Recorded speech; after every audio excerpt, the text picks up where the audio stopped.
आप सभी को दिशा एकेडमी में स्वागत करता हूं और लेके आया हूं आज जो पेपर हुआ है content and methodology of teaching science and mathematics का सॉल्व पेपर।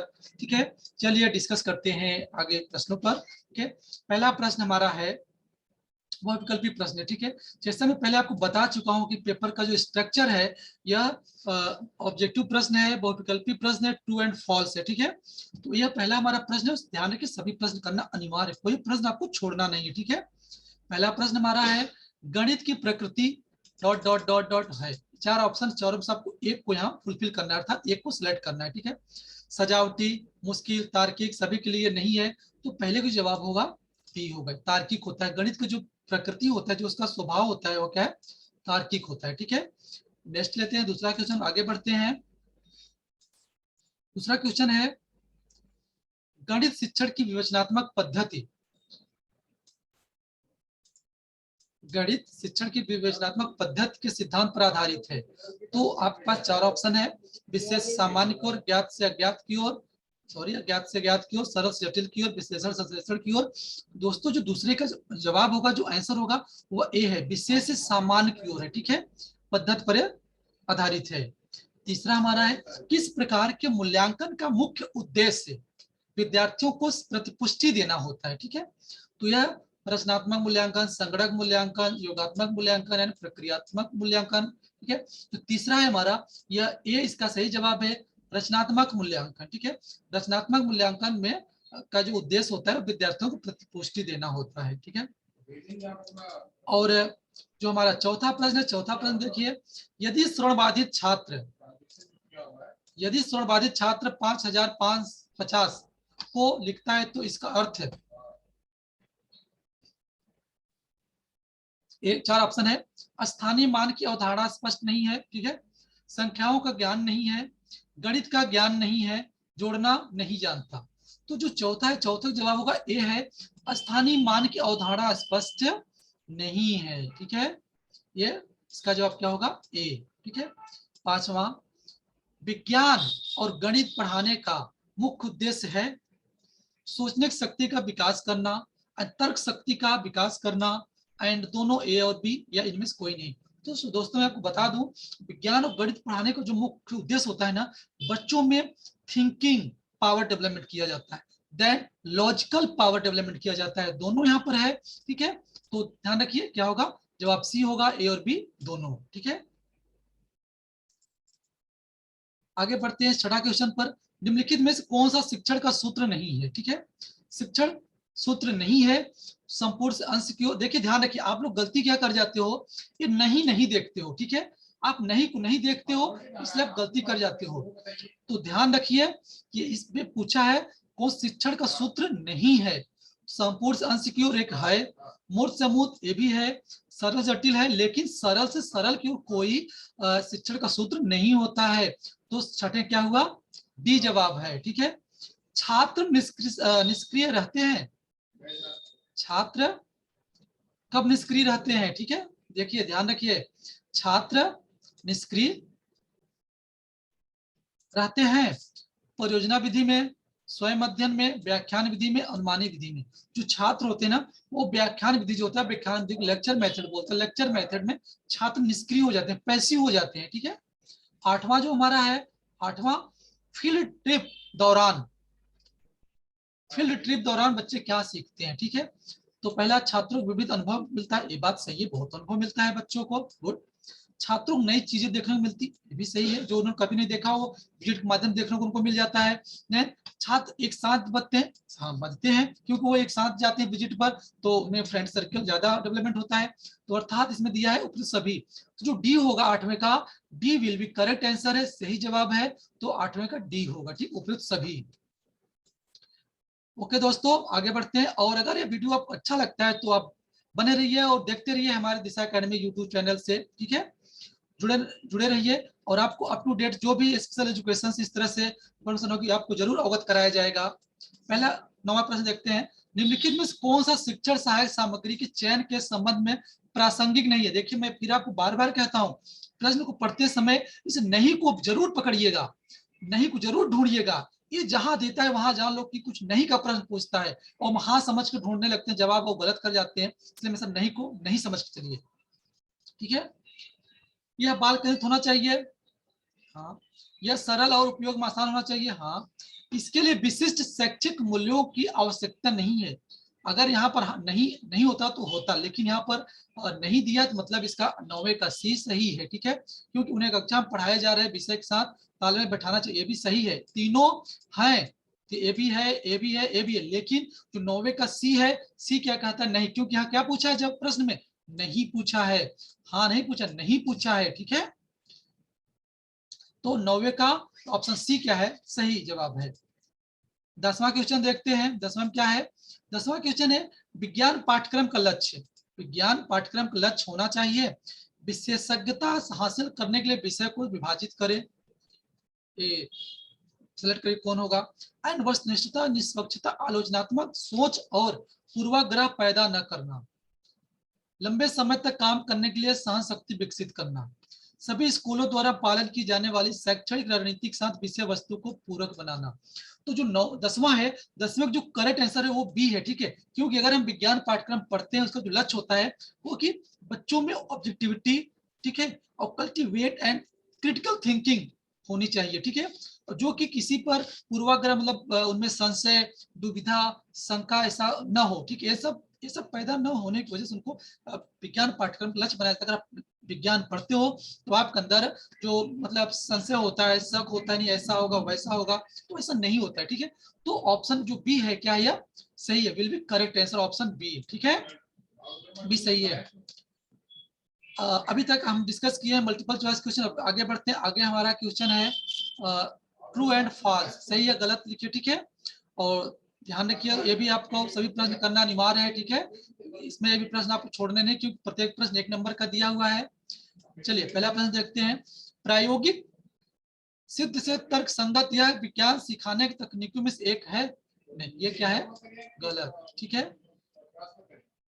दूसरा, अनुमानी पद्धति द्वारा अध्ययन करना घर की पढ़ाई में याद करने के काम हल्का करती है, ठीक है। तो क्या ये ट्रू है। तीसरा, बड़ा, छोटा, भारी, हल्का या संकल्पना गणित सीखने के पूर्व कौशलों का उदाहरण है, ये भी क्या है, सही है। चौथा, विज्ञान और गणित परियोजनाओं में सुधारित इम्प्रोवाइज्ड सामग्री एक ऐसी सामग्री है जिसका उपयोग मूल उपकरण के विकल्प में किया जाता है, ठीक है। तो चौथा का भी जवाब क्या है, सही है। पांचवा देखिए, श्रवण बाधित बच्चों को गणित केवल शिक्षक केंद्रित पद्धति द्वारा सिखाना चाहिए, ये क्या है, गलत। अर्थात जो आपका पहला है ये फॉल्स है, ठीक है। और जो पांचवा है ये फॉल्स है। देखिए जो ये है 2 और 3 और 4, ये तीनों क्या है, ट्रू है, ठीक है, मतलब सही है, ठीक है, ठीक है। और अब आगे बढ़ते हैं, नेक्स्ट सेक्शन देखते हैं।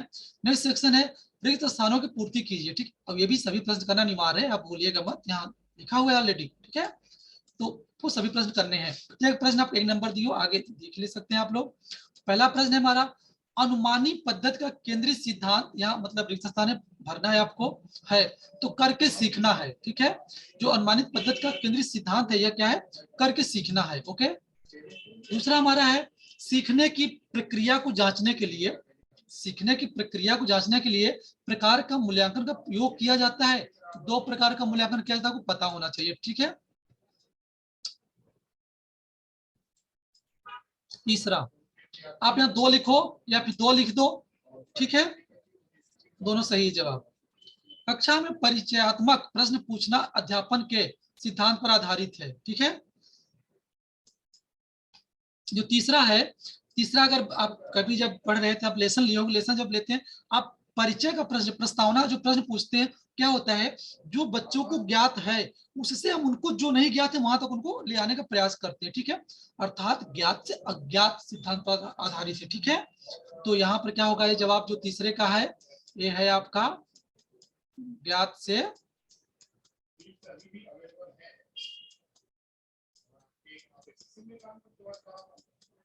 ज्ञात, ठीक है। तीसरा जो है ज्ञात से अज्ञात, यहाँ लिखा भी है, ठीक है, आप देख ले सकते हैं। चौथा है, अनुमानित पद्धति के प्रथम अन्वेषक जो अनुमानित ह्यूरिस्टिक पद्धति आपका है, इसके जन्मदाता कौन है? यहाँ एच, इसको हम शॉर्ट में बोलते हैं HE आर्मस्ट्रॉन्ग, ठीक है। मतलब इसका जो पूरा नाम देखते हैं तो वो क्या है पूरा नाम?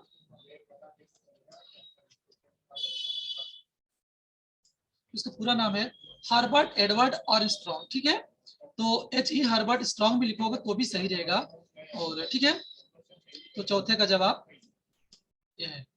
पांचवा है विषय का, यहाँ फिल इन द ब्लैंक्स है, विषय का अध्ययन छात्र के प्रयोग और विश्लेषण करने की क्षमता में सुधार करता है। तो विज्ञान एक ऐसा विषय है जिसको अध्ययन करने से छात्रों में विश्लेषण की क्षमता जो होती है सुधार होता है, ठीक है। तो ये प्रश्न आपका विज्ञान है, ठीक है।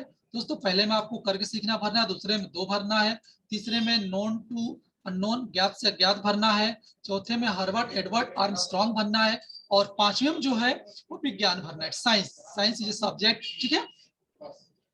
ओके, अब हम आगे बढ़ते हैं। यहाँ अभी तक आपके सभी मल्टीपल चॉइस क्वेश्चन पूरे होते हैं, ठीक है, 20 नंबर के।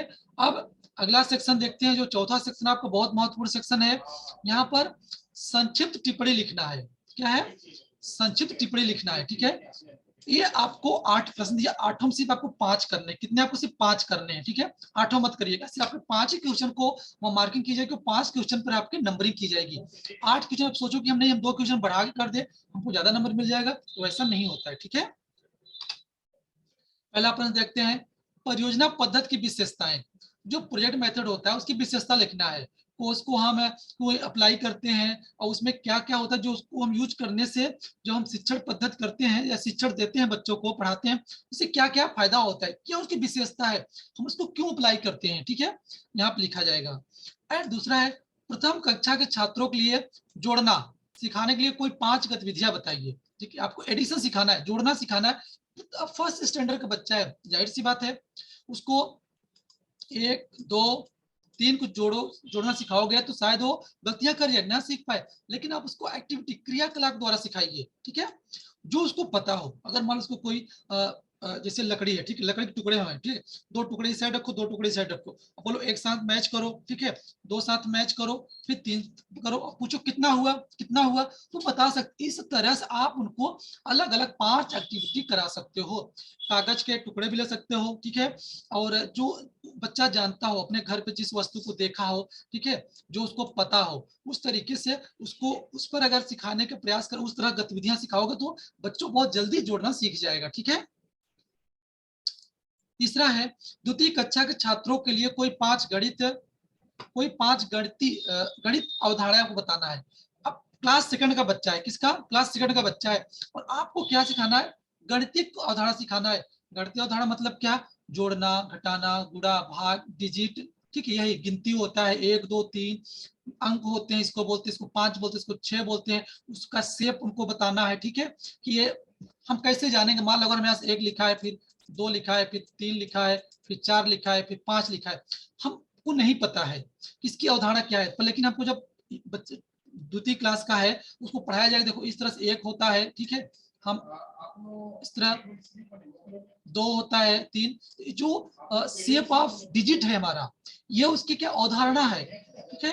इस तरह से आप उसको बता सकते हो। और साथ साथ जो उसका एक प्लस का निशान है, ठीक है, माइनस का, गुणा का, फिर भाग का, इसको बताओगे कि इसका निशान होता है। अगर आपको इस तरह दिया है निशान लगा तब गुणा करना है, और डिजिट के सामने निशान लगा है तो घटाना है, प्लस का निशान है प्लस। इसको इस अवधारणा, गणितीय अवधारणा है, आपको उसको सिखाना है, ठीक है, तब कोई चीज को सिखा सकते हो। ओके, आगे बढ़ते हैं। 2 अंकों के गुणन सिखाने के लिए पूर्व आवश्यकता है। अब देखो ये तीनों प्रश्न जो 2 3 4 प्रश्न बहुत इजी है, बहुत मिलते जुलते प्रश्न है, ठीक है। अगर आप पढ़े होंगे बहुत अच्छे तरीके से को आप लिख कर आए होंगे। अब 2 अंकों का इसको सिखाना है, सिर्फ गुणा करना, ठीक है। तो अगर 2 अंकों का इसको हमको गुणा करना सिखाना है, तो अगर हमको पता है 4 होता है, लेकिन हम उनको बच्चों को नहीं पता है, ठीक है, उनको नहीं पता है अगर हम कितना गुणा करें तो कितना होगा, ठीक है। लेकिन अगर हम उनको पहले तो अगर सिखाने से पहले उनको ले जो 1 और 2 उनके पास गिनती होता है, ये डिजिट पता होना चाहिए, ठीक है। दूसरा, ये गुणा का निशान पता होना चाहिए, ठीक है। तीसरा, क्या आप हासिल वाला गुणा सिखाते हो कि बिना हासिल वाला सिखाते हो? अगर बड़ी डिजिट वाला दोगे तो उसमें हासिल लगेगा, सरल और छोटी डिजिट देते हो तो विदाउट हासिल का हो जाएगा, ठीक है। उस तरह से उनको बताना, तो अलग अलग उनको पूर्व आवश्यकताएं होती हैं, ठीक है। तो इस तरह से आप उनको सिखाने पूर्व आवश्यकता जिसको आप यहाँ पर जवाब के रूप में लिख सकते हैं। पांचवा है विवेचनात्मक क्यों वियोजक पद्धति में भेद, ठीक है। ये आपका जो पांचवा है, ठीक है, कि अगर आपको विवेचनात्मक और वियोजक पद्धति भेद नहीं पता है किसको बोलते हैं, तो आप इंग्लिश वाला जो वर्जन वो पेपर देख लीजिएगा, क्योंकि आपको दोनों मिले होंगे, हिंदी वर्जन और इंग्लिश वर्जन, ठीक है। तो वहां पर आप देखेंगे तो इंडक्टिव डिडक्टिव मेथड मिलता है आपको, जो कि आगमन निगमन निगमन, जो आगमन आपको पद्धतियां हैं, कौन सरल से जटिल तरफ जाता है, कौन जटिल से सरल तरफ जाता है, और कौन विधि को किन बच्चों के लिए हम ज्यादा इंप्लीमेंट करते हैं, ठीक है। ये उनके भेद हैं, तो अलग अलग उनकी जो विशेषताएं होंगी वही इसका यहाँ पर विभेद आप कर सकते हो कि हाँ इसमें क्या क्या खूबियां हैं, इसमें क्या क्या खूबियां होगी। सिंपल सी बात है, जो इंडक्टिव होगा वो डिडक्टिव नहीं आएगा, और जो डिडक्टिव होगा वो इंडक्टिव नहीं आएगा, ठीक है। छठे जो है, शिक्षकों के लिए विषयों के बीच के सह संबंधों को समझने की आवश्यकता है। सही में समझने की आवश्यकता है। अगर एक शिक्षक है तो विषय के बीच के सह संबंधों को, जो सब्जेक्ट है, ठीक है, अगर उस सब्जेक्ट को नहीं समझेगा तो वह जब पढ़ाएगा तो कैसे बच्चों को समझाएगा, वह कैसे इंप्लीमेंट करेगा बच्चों के ऊपर, कैसे एग्जाम्पल को रिलेट करेगा। तो इसके लिए बहुत जरूरी होता है, इसके अनुसार आप इसको अच्छे से एक्सप्लेन कर सकते हो, इसको अच्छे से डिस्क्राइब करके लिख सकते हो। देन आप कहते हैं गणित पाठ्य पुस्तक अनुकूलन की आवश्यकता। हाँ देखिए दोस्तों, यहाँ पे जो 7वां प्रश्न है, यह प्रश्न इसी से मिलता जुलता प्रश्न अभी इसके पहले जो करिकुलम वाला पेपर हुआ, पेपर नंबर 9 आपको याद होगा, उसमें भी एडॉप्टेशन करके पाठ्यक्रम का एडॉप्टेशन ऐसा सब कुछ आया था, समथिंग आपको याद होगा। सोचिए अगर पहले पेपर में आया फिर आया, तो हो सकता है जो एडॉप्टेशन बहुत इंपॉर्टेंट क्वेश्चन हो, तो आप एडॉप्टेशन जरूर पढ़ के जाइएगा। अभी आप जितने पेपर होंगे और उसमें है तो आप पढ़ जाए, क्योंकि हो सकता है अगले क्वेश्चन में आने की पूरी संभावना है, क्योंकि 2 बार क्वेश्चन रिपीट कर चुका है, इसका मतलब बहुत इंपॉर्टेंट क्वेश्चन है, ठीक है। तो गणित पाठ पुस्तक जो अनुकूलन का आवश्यकता, अनुकूलन का आवश्यकता है, क्योंकि आप किसको पढ़ाना है, एचआई बच्चों को पढ़ाना है, ठीक है। एचआई बच्चों को पढ़ाना है तो जो कॉन्सेप्ट ऑफ मल्टी मैथमेटिक्स होते हैं, वह चाहे एडिशन का हो, चाहे सब्ट्रैक्शन का, चाहे मल्टीप्लेक्शन का हो, चाहे जो भी हो, ठीक है। तो वहां पर अगर उनको सिखाना है, और वो भी देखना है वो बच्चा हियरिंग इंपेयरमेंट है, और हमको उसको अडॉप्ट करने की आवश्यकता पड़ेगी, क्योंकि वह नॉर्मल बच्चों की तरह उनका जो शेप है, जो उनका साइन है, उसको नहीं सीख पाएगा। उसके लिए हमको सिखाने के लिए ये अलग तरीके से उसको बताना पड़ेगा, देखो ये कैसे होता है, अगर इस तरीके से मैं ऐसे कर, इस तरह मैथ में ऐसे करते हैं, ठीक है। इस तरीके से पॉइंट ऑफ व्यू देखें तो आप अनुकूलन की आवश्यकता होती है। आप क्या क्या अनुकूलन करोगे, कंटेंट को करोगे, ठीक है, और आवश्यकता है उसके कॉन्सेप्ट करोगे, उसमें जो क्वेश्चन उसको करोगे, इस तरीके से जो भी उसकी आवश्यकताएं होती हैं वो आपको यहाँ पर डिस्क्राइब करना, इसको वर्णन करना था, ठीक है। 8वां जो है विज्ञान अध्ययन की शैक्षिक मूल्य, जो अभी मतलब आपका साइंस लर्निंग है, इसका शैक्षिक मूल्य क्या है, बहुत है।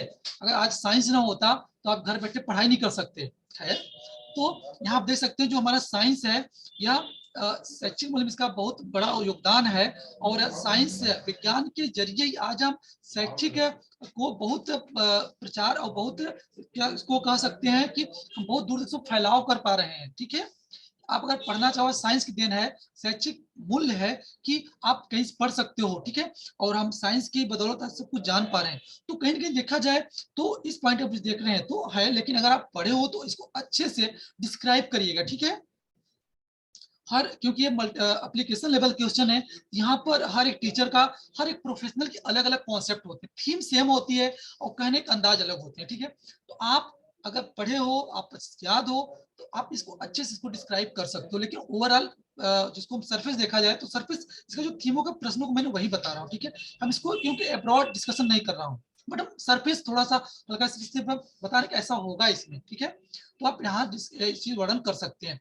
सो दोस्तों, ये रहा आपका आज का पूरा क्वेश्चन, ठीक है, जो पेपर नंबर साइंस मैथोलॉजी है। सो दोस्तों, यह वीडियो कैसा लगा आपको? अगर अच्छा लगा है तो अपने दोस्तों को शेयर करिए, कमेंट करिए, ज्यादा से ज्यादा कमेंट करिए, अब क्या नहीं आता, क्या समस्या है, और उनको करिए, ठीक है। और शेयर सभी करिए, और हमारे चैनल दिशा अकेडमी से जुड़े रहिए। आने वाले समय जो भी स्पेशल एजुकेशन से रिलेटेड कोई भी इंफॉर्मेशन होगी वह हम आपको अपने यूट्यूब चैनल के माध्यम से प्रोवाइड कराएंगे। सो तब तक के लिए सभी लोग बाय बाय, टेक केयर, अपना ख्याल रखिए, और इस वीडियो को ज्यादा शेयर करिए, और आप घर बैठे अपने को सेल्फ असेसमेंट कर सकते हैं, ठीक है। तब तक के लिए बाय बाय, टेक केयर, फिर मिलेंगे next day, next time, next paper के साथ। ओके, तब तक बाय बाय, टेक केयर।